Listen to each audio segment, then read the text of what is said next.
OnMobile Global. As promised, the management is joining in. They just declared their quarterly numbers. Net profits decreasing 15% to 17.8 crores versus 20.9, with the EBITDA growing by 16%. Let's get on board Mr. Arvind Rao, the CEO of OnMobile Global, who joins in to discuss the numbers in greater detail. Mr. Rao, thanks very much for joining in on the show. If you could just run us through what exactly your margin picture the contributors have been for the EBITDA increasing 16%, and what is the target that you're panning out for the coming quarters? Yeah, the EBITDA increase is largely because of the increasing percentage of revenues that's coming from international operations.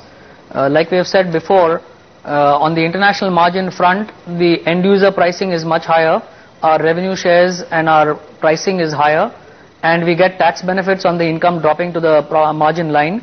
And hence, as you can see, in this quarter we have said that international revenue grew from 42% to 48% of our top line. In fact, in the month of December, international revenue was 50%. So going forward, each quarter you can expect the international revenue to get higher and higher above the 50% mark. And as that happens, there's going to be an accretive effect on our margins.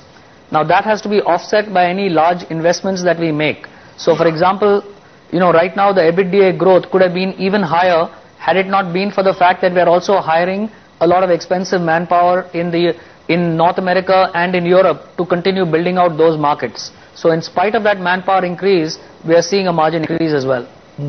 Arvind, speculation comes and goes, but the fact that OnMobile could be selling out, that speculation has stayed on for the longest time I can remember.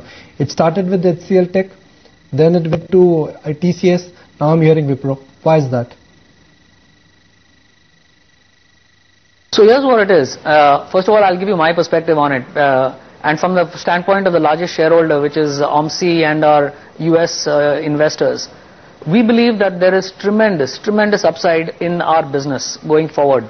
I mean, we are sitting in the middle of probably the largest technological revolution that has ever happened, even larger than the internet.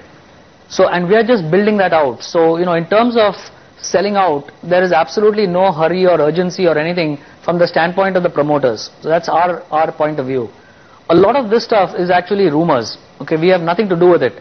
Now that being said, if somebody asked me very objectively, would we be an attractive acquisition candidate for a very large player? And you look at it, many of these players from the traditional world, whether it's IT services, whether it's the network equipment providers, whether it's even, classical IT providers, whether it's IBM, Accenture and all the rest, who are looking to get into the managed services and the VAS space, are we probably one of the very few handful listed companies around the world with a very attractive profile? The answer is yes. So if you look at it objectively, should we be in the crosshairs of many of these people? Probably yes. But from our standpoint, are we ready to sell out at this point? Absolutely not.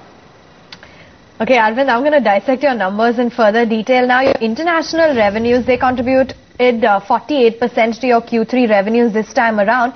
Can you tell us where the higher penetration is, in Latin America or Africa, and what is it expected to be like in FY13, the revenue contribution from these two countries? Yeah, so this is entirely a function of the lead time that we have in both these markets. I mean, clearly in Latin America we started about 2.5 years ago. In Africa we have really started only about a year ago. So in terms of the pace of evolution, the contribution to our revenue in FY13 from Latin America is definitely going to be more than Africa. Okay, so if somebody asks me, is it 48%? I think overall in the similar quarter 1 year from now, I would say we would be somewhere in the range of 55 to 60% at least from international. And I hope it is even more than that, but I'm saying at least it should be at least that. And Latin America will be a higher percentage compared to Africa, but in the long run Africa is also going to pick up because it's severely underpenetrated, and our deployments both with Vodafone as well as with Airtel in multiple countries around Africa are growing extremely fast. Arvind, of course I don't understand technology the way you understand, but how big is the mobile or the tablet app market for OnMobile? Do you have a presence there? If not, are you planning to enter that vertical? So today, in terms of revenue contribution, the tablet market for us is zero today, very frankly. The second thing is, today most tablets are being used for access to the internet. So even if it's being used over the mobile internet wireless spectrum, It's basically for users to go to the certain websites that they would normally browse either on their laptop or in some other way. Now we are planning to change that with many of our services which can be used across screens. So all our new products that are coming out from our North American and our French R&D units can be accessed not only through the mobile phone but also on your laptop and also on tablets. Also going forward, we are planning to roll out a whole bunch of services targeting SMEs and enterprises which would largely be from the tablet rather than just from the mobile. So about a year or 2 years from now, we will be seeing material contributions from the tablet market.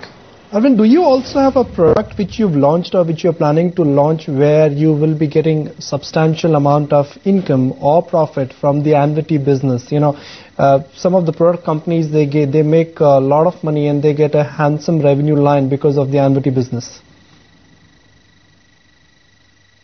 Yeah, so that is typically a licensing with what is called as an AMC.